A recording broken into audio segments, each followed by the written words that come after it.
Complex reality has emerged in the first phase of the Gaza ceasefire and hostage release deal, as Israel reports that Hamas list shows 8 of the 33 hostages to be released are dead.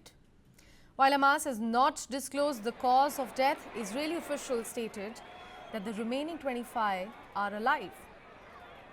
This news comes after Israel received a list from Hamas outlining the status of hostages.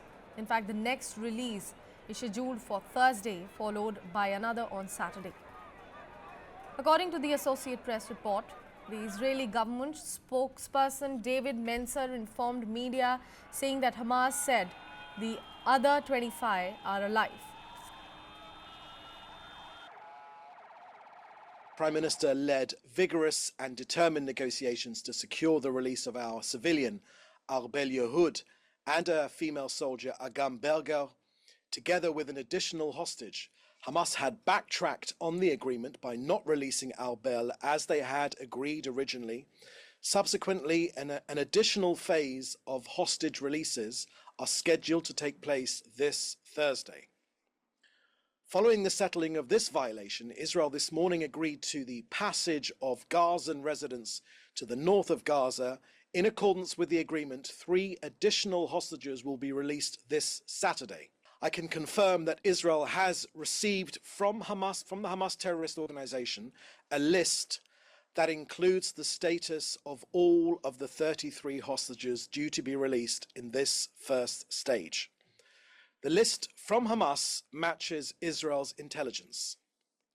So I can share with you that 25 of our hostages are alive and 8 have been killed by Hamas. Now, the initial phase, which started on January 19th, was intended to free numerous hostages captured by Hamas and other militant groups in the October 7th attacks. Around 90 hostages are still in captivity, with Israel previously believing at least 35 to be dead. In exchange, Israel will release nearly 2,000 Palestinian prisoners.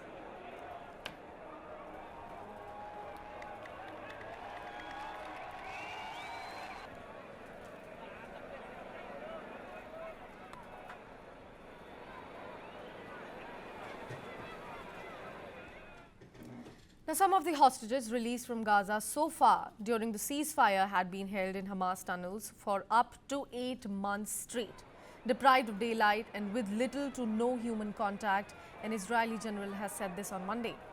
3 Israeli civilians and 4 soldiers, all women, have been released so far in the ceasefire, which began on January 19th.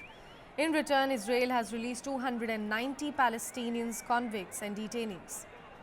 Now, the Israeli military oversees the first health checks that the hostages received upon their arrival in Israeli territory.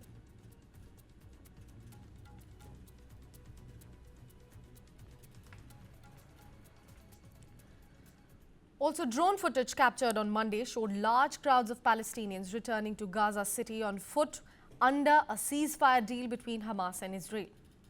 Tens of thousands of Palestinians streamed along the main roads leading north in Gaza on Monday after Hamas agreed to hand over 3 Israeli hostages later this week, and Israeli forces began to withdraw from a main corridor across the enclave. Witnesses said the first residents arrived in Gaza City in the early morning after the first crossing point in central Gaza opened at 7 a.m. local time. But another crossing opened around 3 hours later, letting in vehicles.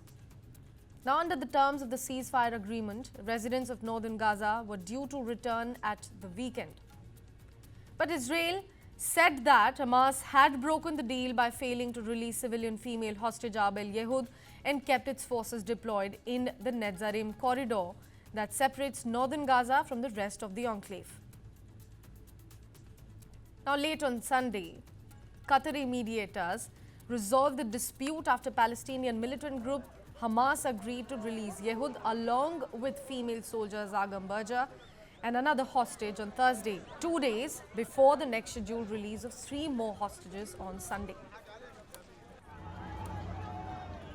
Now, Israel then gave the green light for a return to North Gaza from Monday morning. Around 6,50,000 were displaced from northern Gaza during the war which was triggered by Hamas's October 7, 2023 assault on southern Israel, in which 1,200 people were killed and 251 were taken hostage, according to the Israeli tallies. But more than 47,000 Palestinians have been killed in the Israeli assault on Gaza, according to the Gaza Health Ministry.